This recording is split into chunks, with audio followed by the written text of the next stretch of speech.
नमस्कार। आज है 2 मई दिन शनिवार।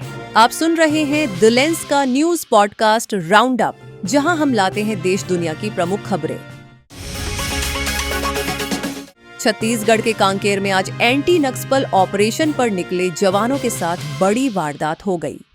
डीआरजी यानी जिला रिजर्व गार्ड की टीम कांकेर नारायणपुर सीमा पर तलाशी और डी माइनिंग अभियान पर थी, तभी आईडी विस्फोट हो गया। इस हमले में 4 जवान शहीद हो गए। शहीदों में डीआरजी प्रभारी सुखराम वट्टी, कांस्टेबल कृष्णा कोमरा और कांस्टेबल संजय गढ़पाले शामिल हैं। घायल कांस्टेबल परमानंद कोमरा ने भी इलाज के दौरान दम तोड़ दिया।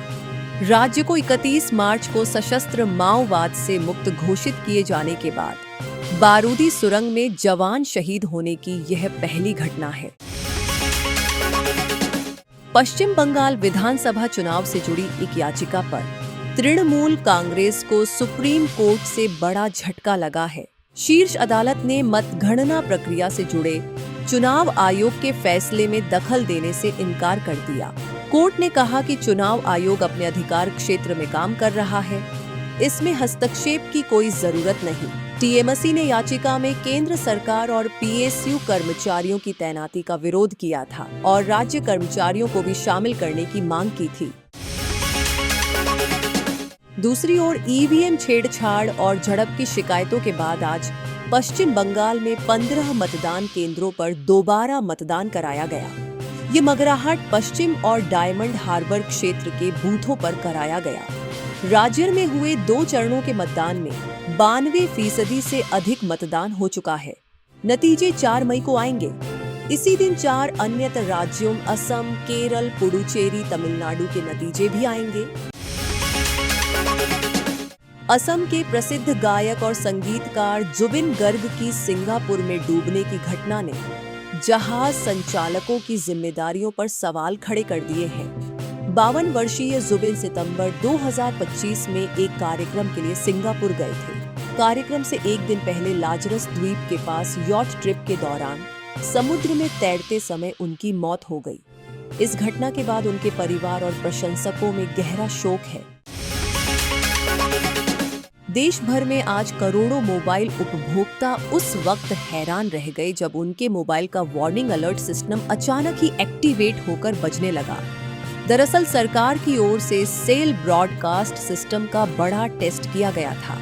इस व्यवस्था से भूकंप, बाढ़, चक्रवात या सुरक्षा खतरे जैसी आपदाओं में सरकार सीधे आपके फोन पर तेज अलर्ट भेज सकेगी। ये सामान्य एसएमएस नहीं, बल्कि टावर से पूरे इलाके में एक साथ ब्रॉडकास्ट होने वाला मैसेज होगा, जिसमें न इंटरनेट की जरूरत पड़ेगी और न ही किसी ऐप की। कमजोर नेटवर्क में भी यह काम करेगा, लेकिन बिल्कुल नो सर्विस होने पर नहीं। यह टेस्ट राष्ट्रीय आपदा प्रबंधन प्राधिकरण की ओर से किया गया था। और अब खबर ईरान अमेरिका तनाव से जुड़ी। अमेरिका के राष्ट्रपति डोनाल्ड ट्रंप ने कांग्रेस को बताया है कि ईरान के खिलाफ युद्ध समाप्त हो चुका है, इसलिए वॉर पावर रेजोल्यूशन के तहत सैन्य कार्रवाई की समय सीमा अब लागू नहीं होती। ट्रंप ने कहा कि 7 अप्रैल के बाद दोनों देशों के बीच कोई गोलीबारी नहीं हुई और 28 फरवरी से शुरू हुई शत्रुता खत्म हो गई है। हालांकि उन्होंने कूटनीति और सैन्य विकल्प दोनों को खुला रखा है।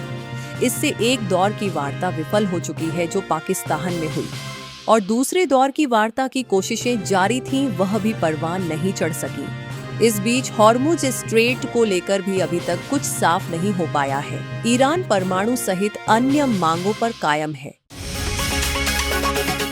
तो आज के राउंड अप में इतना ही। कल फिर होगी मुलाकात नई खबरों के साथ। खबरों को विस्तार से पढ़ने के लिए विजिट कीजिए हमारी वेबसाइट thelens.in। यूट्यूब के अलावा हमें एक्स, फेसबुक और इंस्टाग्राम पर भी फॉलो करें।